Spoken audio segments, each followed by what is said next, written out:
In this video we've got a broker that wants to add another tab into their workflow, and they want to do it for all of their clients.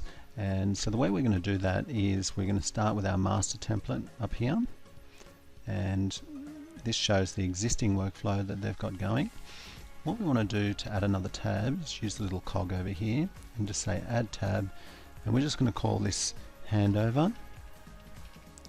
Tab out of there and save button is enabled, and I actually don't want it there. I want it like before submission. So what I'm going to do is just cut it from there and paste it under val and pricing, and then I click on it, and then I can start adding elements to it. So we'll start with this section here. You can rename the section if you want. So if I was to edit that section, I can call it pre-submission,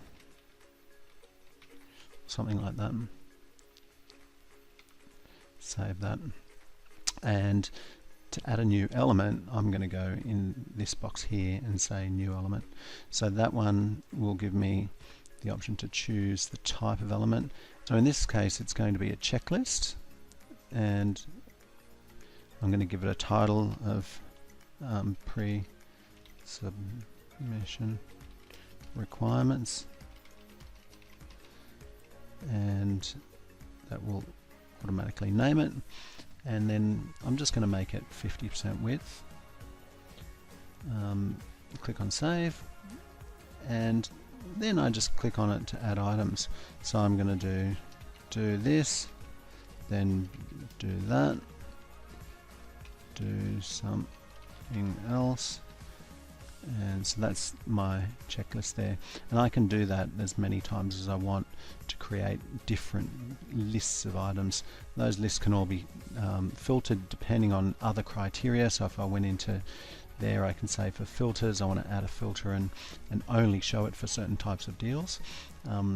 And to actually use the checklist at runtime, it will be just clicking on them like that. Click again to mark it as not applicable, or a third time to return it back to normal. You can also do things like add an item on the fly. So even though we're in the template here, you could do this just for an individual file. I can add another item like that, and you can also delete them from that list as well. You can even reorder them like that by dragging them up and down. If you need one up the top or something like that, you just drag it to the top of the list like that. So that's working with checklists, and there's a whole heap of other types of fields that you can add to the page that we'll cover in other videos.